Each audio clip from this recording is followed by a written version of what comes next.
Hello বন্ধুরা, আপনারা তো সকলেই জানেন যে ভারত, বাংলাদেশ এবং পাকিস্তান এই তিন দেশেরই একটি করে ক্রিকেট লিগ রয়েছে।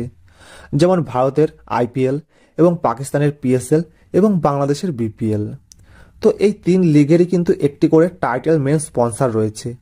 যেমন আইপিএল এর রয়েছে টাটা আইপিএল এবং পিএসএল এর রয়েছে এইচবিএল পিএসএল এবং বিপিএল এর রয়েছে ইস্পাহানি বিপিএল। তো এই যে তিনটে লিগ রয়েছে, এই তিনটে লিগের যে মেন টাইটেল স্পন্সর রয়েছে, এই স্পন্সরগুলি কিন্তু প্রত্যেক বছর এই লিগগুলিকে টাকা দেয়, প্রচুর পরিমাণে স্পন্সর হিসেবে টাকা দেয়। তো কত টাকা দেয় জানলে কিন্তু আপনি অবাক হয়ে যাবেন। তো আজকে আমি আপনাদেরকে এই ভিডিওটিতে দেখাবো যে আইপিএল এবং পিএসএল এবং বিপিএলকে তাদের স্পন্সরশিপ হিসেবে যে টাইটেল স্পন্সরশিপ রয়েছে, সেই স্পন্সররা কত টাকা দেয়। তাই ভিডিওটি বিনা স্কিপ করে পুরো দেখবেন এবং চ্যানেলে নতুন থাকলে চ্যানেলটি অবশ্যই সাবস্ক্রাইব করে পাশে থাকা বেল আইকনটি বাজিয়ে দেবেন এবং ভিডিও ভালো লাগলে অবশ্যই লাইক করবেন। তো চলো শুরু করি। তো প্রথমে চলে আসি টাটা আইপিএল এর কাছে। তো বর্তমানে আইপিএল কিন্তু বিশ্বের সবথেকে সেরা ক্রিকেট লিগ। তো যেহেতু সবথেকে সেরা ক্রিকেট লিগ, তাই তার টাকার পরিমাণও প্রচুর থাকবে। তো 2024 থেকে কিন্তু টাটা গ্রুপ কিন্তু এই যে তাদের স্পন্সরশিপ রয়েছে সেটি 5 বছর কিন্তু বাড়িয়েছে। তো তারা কত টাকায় চুক্তিবদ্ধ হয়েছে আইপিএল এর সাথে?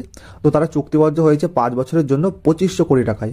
তার মানে টাটা গ্রুপ আইপিএলকে প্রত্যেক বছর 500 কোটি টাকা করে দেবে তো স্পন্সরশিপ হিসাবে। এবং তারপরে চলে আসি হলো পিএসএল এর কাছে। তো পিএসএল এর মেন স্পন্সর রয়েছে এইচবিএল পিএসএল। তো পিএসএল কে যে এইচবিএল যে স্পন্সর রয়েছে, সেই কোম্পানিটি প্রত্যেক বছর দেবে হলো 45 কোটি টাকা মাত্র। তো যেটি আইপিএল এ কিন্তু সেটি বছরে 500 কোটি টাকা, সেটি পিএসএল এ কিন্তু মাত্র 45 কোটি টাকা দেবে এইচবিএল। তো ভাবতে পারছেন কত ডিফারেন্স আইপিএল এবং পিএসএল এর মধ্যে। এবং তারপরে চলে আসি বিপিএল। তো বিপিএল এর 2024 সালে কিন্তু মেন টাইটেল স্পন্সর রয়েছে ইস্পাহানি টি। তো এই ইস্পাহানি টি কোম্পানিটি বাংলাদেশ প্রিমিয়ার লিগের জন্য মেন টাইটেল স্পন্সর হয়েছে, কিন্তু তারা কত টাকা দিচ্ছে সেটা কিন্তু এখনো পর্যন্ত বিসিবির তরফ থেকে বা সেই কোম্পানির তরফ থেকে এখনো পর্যন্ত প্রকাশ করা হয়নি বা জানানো হয়নি। তো এটা কিন্তু এখনো পর্যন্ত অজানা রয়েছে। তাছাড়া যে দুটো লিগ বললাম আইপিএল এবং পিএসএল, তো এই লিগগুলোকে কিন্তু এত এত টাকা করে দিচ্ছে স্পন্সরশিপ হিসাবে।